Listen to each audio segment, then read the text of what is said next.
What do Roman gladiator wars have in common with mrbeast's YouTube videos? What connects a playwright selling tickets for a penny to a TikTok app? On the surface, they seem worlds apart. One is live, real, physical, and over in a moment. The other is digital, global, and lives forever in the cloud. But if you look closer, you will find the same DNA. You will find the timeless business of capturing and holding human attention. Welcome to Roots and Realities, the podcast where we trace the through lines of history to make sense of our world today. I'm your host, Manu Nellutla.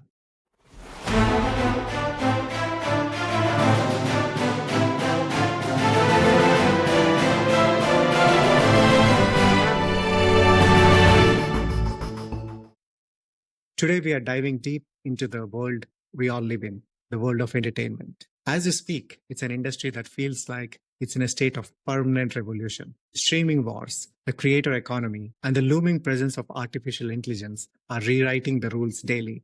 But the game itself is ancient. It's a story about the tension between art and commerce, between the creator and the gatekeeper, between watching something together as a community and watching it by yourself. So let's peel back the curtain.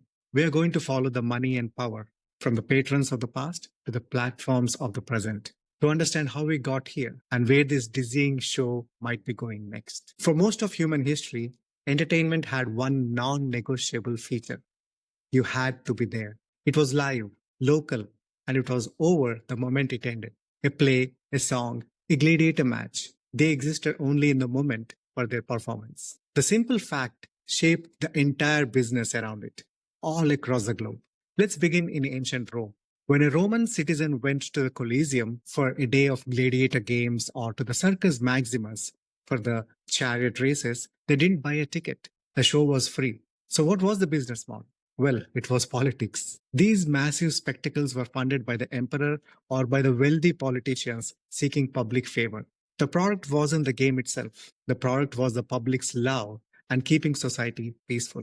The return on investment wasn't money, it was power. Entertainment was a state run enterprise for managing the masses. This model of state sponsored entertainment wasn't unique to Rome. If we travel to ancient India during the Gupta Empire, we see a similar dynamic. The great courts of the Maharajas were the centers of culture. Classical musicians and dancers, whose performing styles would evolve into forms like Bharatanatyam and Kathak, were supported by the royal court. Their livelihood depended on the patronage of the king, not on selling tickets to the public. Their performances were for the glory of the kingdom, performed at religious festivals and court ceremonies. The art was a symbol of the state's power and sophistication. But then, a revolutionary shift began to happen. Let's jump forward to London, around the year 1600. William Shakespeare wasn't just a genius playwright, he was a savvy entrepreneur. The Lord Chamberlain's Men, his acting company, was a joint stock company. They were shareholders in the Globe Theatre. This was not state funded. This was a for-profit venture. And they had a brilliant business model, a tiered pricing. For 1 penny, one could stand in the open yard in front of the stage. For 2 pennies, you got a seat in the gallery. For 3, you got a cushion. This is market segmentation 400 years ago. They were selling the same product, a performance of Hamlet or Macbeth, but at different price points to maximize their income. This is a birth of show business as we know it, a commercial deal between the creator and the paying audience. The core product was still live and local. You still had to be there. But the driving force has shifted from political patronage to commercial profit. This was the first great revolution in the entertainment business. For centuries, this was the model. From Shakespeare's Globe to the stages in American West, the business was about getting people into a physical space. But what happens when technology allows you to capture a performance, to copy it, to package it, and to sell it a million times over to people who weren't there? That revolution, the rise of mass media, would create a new kind of power. The 20th century changed entertainment more than the previous 2000 years combined. First came film, then radio, of course, almost in the same year, and then came the television.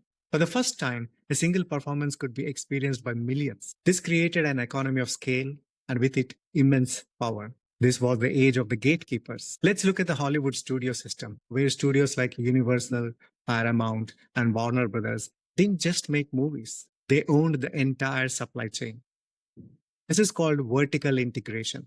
They had the writers, the directors, and actors. They owned the production lots where the films were shot. And crucially, they owned the movie theaters where the films were shown. They controlled everything from the first idea to the final screening.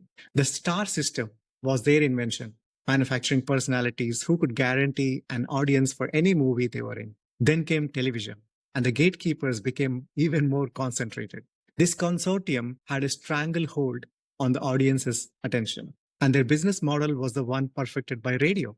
They weren't selling shows to you, they were selling you, your eyeballs, your attention to advertisers. The sitcoms, the westerns, the news broadcasts, they were the bait. The real transaction was between the network and the advertisers. The audience were just the product. The music industry operated on the same principle.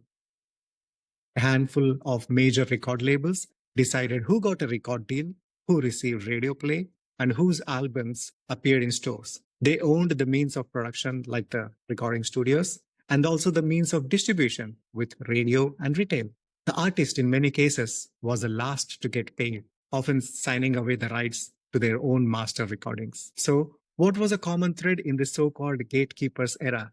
Well, the power was centralized. To be a successful artist, you had to go through the gatekeepers. They had the capital, the infrastructure, and the control. Then the internet happened, and the gates were blown off their hinges. The story of our current era is one of decentralization and then reconsolidation. The old gatekeepers lost their power, only for new, very different ones to emerge. The first domino was distribution. Napster showed that music could be shared without a record label, first with DVDs, and then by mail, and then with streaming. Netflix showed you that you didn't need a TV network schedule or a movie theater. This led to the streaming wars. The old model of a few channels is gone. Now we have a dozen major services like Disney, Amazon Prime, Netflix, etc., collecting our subscription dollars. Business model shifted from ads to subscriptions. And now, as companies seek more growth, it's shifting back to a hybrid of subscription with ads. YouTube showed that anyone with a camera could be a broadcaster. This brings us to the most powerful new gatekeeper. It isn't a person or a company, it's the algorithm. The For You page on TikTok, the recommendations on YouTube, and the Netflix home screen are complex mathematical systems that are the new studio heads. They analyze billions of data points about our behavior to decide what we see next. They can create global superstars overnight or consign brilliant work to obscurity. They are the powerful, they are opaque, they run on one fear, engagement. Whatever keeps you watching, keeps you scrolling. This has enabled the second massive shift, the creator economy. Think back to Shakespeare, the entrepreneur. That spirit is alive and well. But now, the Globe Theatre is a YouTube channel, a Twitch stream, or a Substack newsletter. A creator today can build their own audience directly, like me, by bypassing the old gatekeepers entirely. A pioneer like PewDiePie proved an individual could build a media empire from his bedroom.